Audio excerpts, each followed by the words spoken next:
On this episode of Robe Chats, the podcast.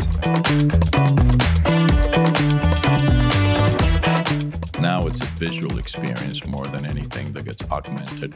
It's very interesting how it all comes together because building a cruise ship, it's very different. President of Control AV, Amir El Yordi. We're back with Robe Chats, the podcast. We're joined now by Amir El Yordi from the design and installation firm Control AV. Amir, thank you very much for taking the time to join us. Thank you for having me. We'll basically just kind of start talking a little bit about Control AV and the broad reach that you guys have. I know that you work not only in the maritime industry, but you work across commercial industries and yachting and entertainment side. So just kind of talk to me about that, what that global reach of Control AV looks like. Well, I mean, we started the company. We are been around the industry for a while, the maritime industry, since my partner since the early '90s. Me around the 2000, and we started this company in 2013, trying to do it a little differently. Try to keep it small because you kind of get pushed to grow somehow because you're one of the few that manage globally, maritime stuff when it comes to entertainment technology.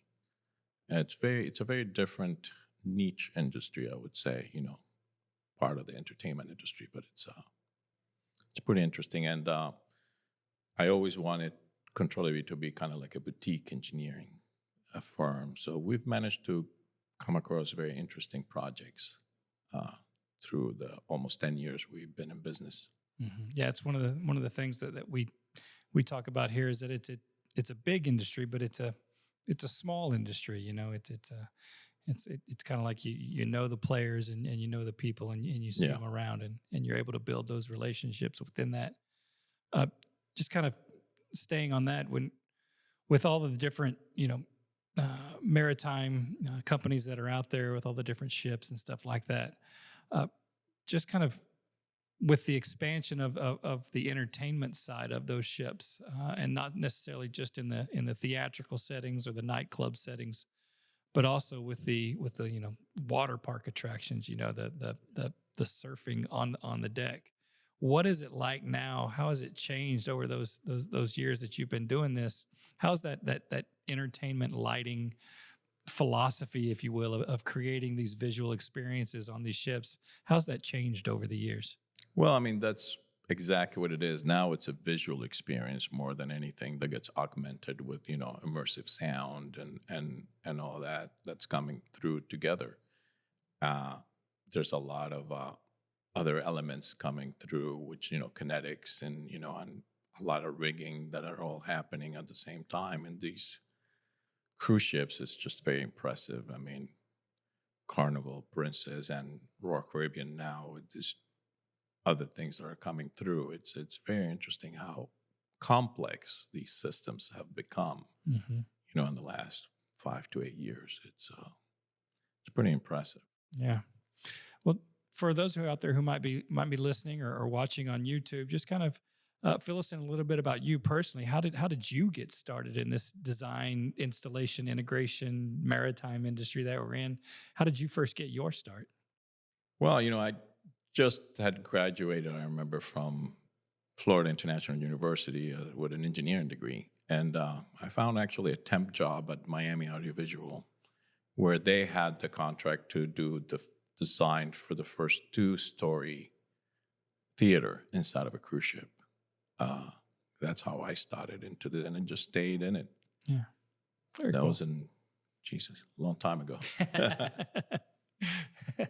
Well, one of the things I found interesting when I was researching Control AV is the customization side that you guys can do for like yachts and stuff like that. Just kind of thinking back, has there ever been sort of one of those custom jobs or something that the customer has brought to you where you were like, man, that's kind of out there. It'll be, it might be a little hard to do that, but you were able to accomplish that. What's that customization side of those private yachts, if you will, that you guys are able to pull off? Well, I mean, there's a couple of different ones.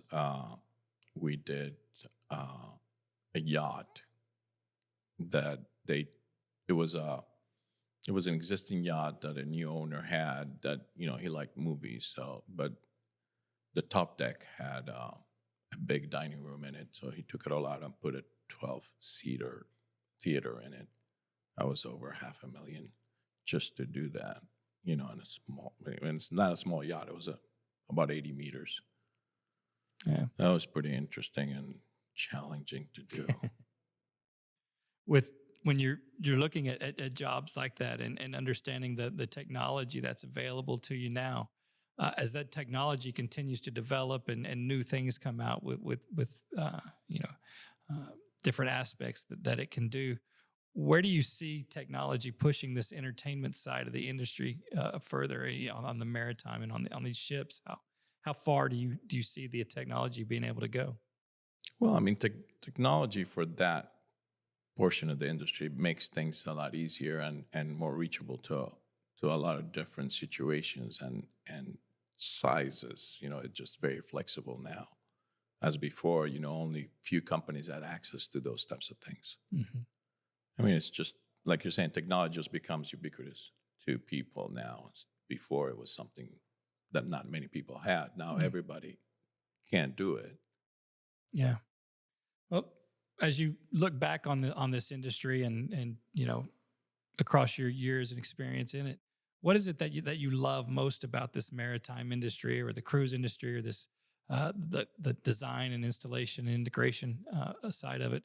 What is it that you love most about it? It's very interesting how it all comes together, because building a cruise ship, it's very different than building a regular, brick and mortar type of building. I mean, these things are, and that's why, like cruise ships, really mega cruise ships are only built in 5 places in the world. It's because it's the amount of infrastructure you need to have around. Mm-hmm. It's pretty impressive, because it's not just the cruise ship itself, but it's all the different elements that come into it that make it work. I mean, you can't just build a cruise ship anywhere. Yeah. Just because you have a shipyard doesn't mean you can do it.